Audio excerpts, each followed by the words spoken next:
final session of the day exploits keypad technology to provide feedback on the PowerPoint lesson. For the pupils, it's more like a television quiz show. Please. Which of these is not an input device? Answer now, thank you. Which one have you gone for? A, who's wrong? It's there. Right, that's when it's wrong and that's when it's right. Back for your Rosa side, please. So you already know. What's your second guess then? B. It's a wonderful technology now. I mean, to be able to ask a cohort of children a question, get immediate feedback, to know really how that learning objective has been understood by the children, immediate feedback. If there's any ambiguity in what's been taught them, I've got that straight away. The final question gauges whether pupils are still frightened of transition. How do you feel about coming to Paisley? Which one have you pressed? Looking forward to it. Not very excited. I'm just looking forward to it, really. Still a bit nervous. Yeah, a bit. As for the 17 who answered they were terrified of returning, the school will be looking out for them to check if they really are scared or just being a bit silly.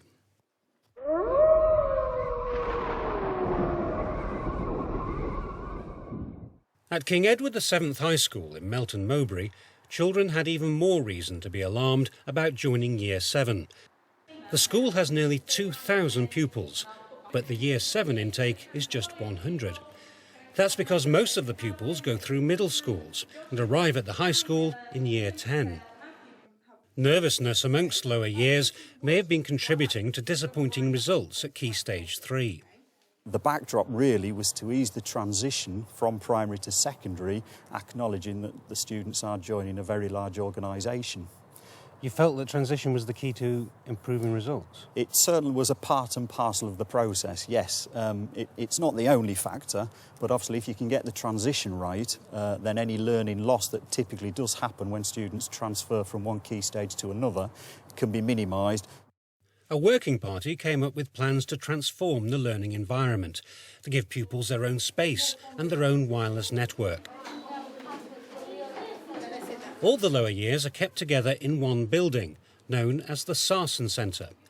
Inside, Year 7 pupils are found in their own area, or base, of 4 open-plan classrooms.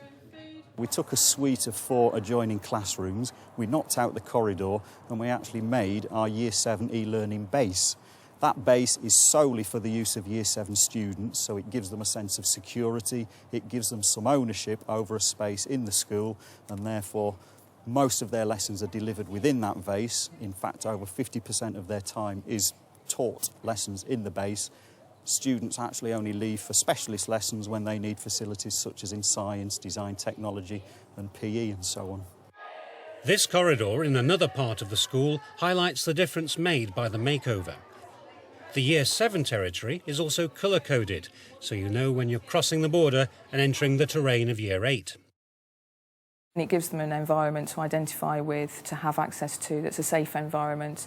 It's an environment that gives them a transition from the one classroom that they mostly experience at primary school to the number of classrooms that they experience at secondary school.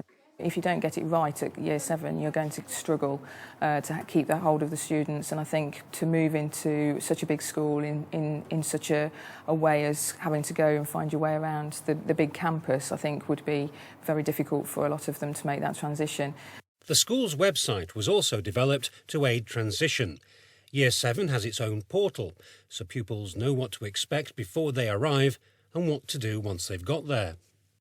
If we look at Module 1, what the students are doing for science, you can see that it has a brief outline of what the students will be doing in science and where the module fits into the national curriculum and the expectations at the end of each module. It's helpful for both the students and the parents. It shows what the parents could do to help the students learn.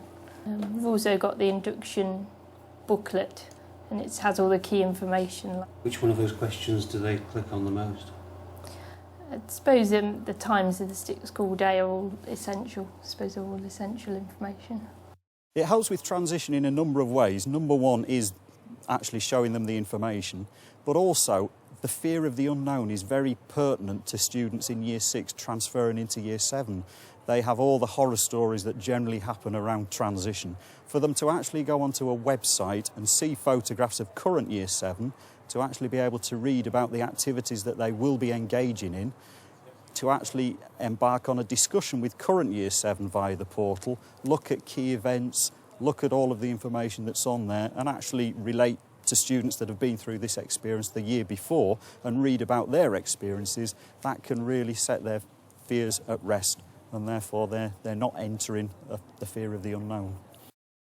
Pupils are encouraged to use the website at home, but also in break times on these computers in the Independent Learning Centre. In the classroom, there are 2 laptop trolleys shared by the 4 Year 7 classes. We asked the man from Bechter to also visit the King Edward VII School to take a look at ICT in relation to transition. First, he received an explanation of the Year 7 portal and the modular curriculum. And there is actually an innovative review and planning week separating each of the modules, and that's a deliberate ploy to actually stop students from studying the curriculum and actually designed to make them take stock of where they've got to. Here's a way that the ICT can sit in the background to help the staff deliver the curriculum. I think we know from the research that's been conducted that many schools are developing their own learning platforms and things akin to what we've seen here, where materials are available centrally and electronically because they know that it can save them time, it's relatively easy to change, they can add it together as a complete programme that's available. Conceptually, you can see it on screen, you can access bits of it in different places, at different times, and at different speeds. So yes, I think this is very much the way that many schools are going. The website forms an important part of a 2-day induction programme at the King Edward VII School. Pupils from 12 primaries are taking part in the programme, which also involves games around the grounds and exercises in team building. Photographs from this session are being put immediately on the Year 7 portal to encourage pupils to explore the site. So what I want us to do today is become familiar with this site, because what you will find in the lessons is that teachers will refer you to the internet and then you can go to ICT or English or design, whatever particular subject you are in at that time. Were you a bit worried when you first arrived this morning? Yeah. I thought the school was really, really big and I was really scared. Are you scared now? No, Why aren't you scared anymore? because I've made lots of friends and I'm happy here. Are you scared about using this laptop? No. No? I'm looking at a map at the moment about the sourcing. So you won't get lost then, will you? No. What do you think of the website? Do you think it's the sort of thing you'll look at home? Yeah. To do what? To learn. I found all of the different things that we're going to be doing when I first come here after the induction days. Anything in particular? PE. The PE learning that we're going to do about sprinting and rugby. Is that what you're interested in? Yeah. I'm looking at the art bit. Art? Yeah. And what have you found in the art bit?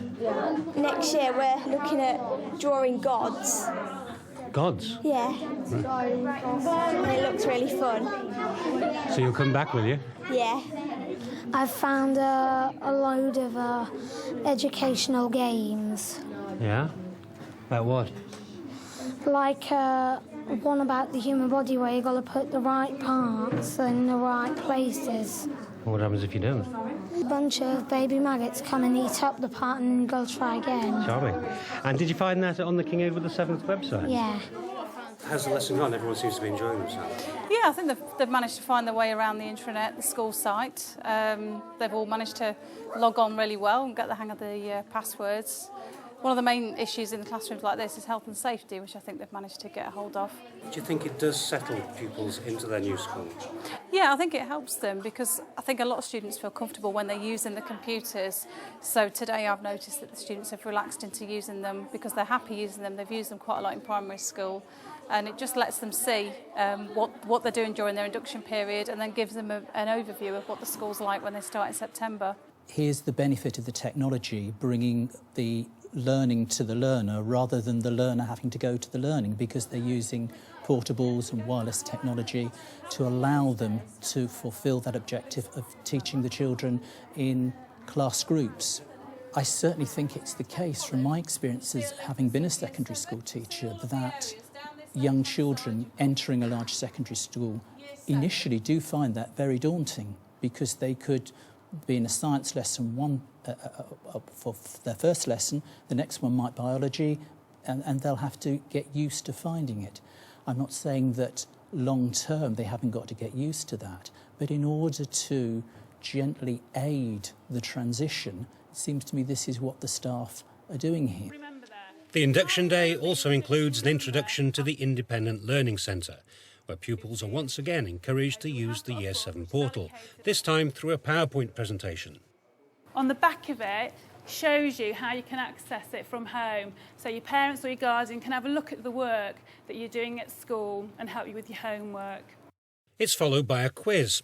The answers are, of course, only available on the website. There's a quiz sheet under every keyboard. It's a bit of fun, it's not a test, and we'll have a look at it at the end of the session.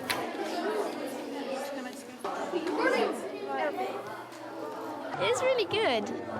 Yeah? Gives you loads of information. About what? About different topics and things like that, things like that, yeah. Will you look at it at home? I think so, yeah, if I'm like stuck on my homework. Yeah, really? Yeah. What's the best part of the website, do you think? All the pictures of Lincoln. Really, why? Because I don't know. Do you want to go there now? Yeah. OK, so your first answer then. So how many modules do you study in a year? Want to tell me? 5. 5, well done. Yeah, 5 modules. I think it tells us that ICT can be a valuable tool in helping children make the transition from primary to secondary school by bringing the learning to them, by bringing resources to them. But it's also about good teaching. It's also about good management, and also good ICT teaching and good ICT management. And I think in both the schools we've seen that coming together, so that ICT is there not to dominate the learning, but to support it and to enable these young people to make the transition effectively with the help of the staff in these schools and the support from their parents from primary to secondary, so that their education may be something that's of great value to them. Mrs. Emery, can you hear us? Wait. Gremlins are out today, aren't they?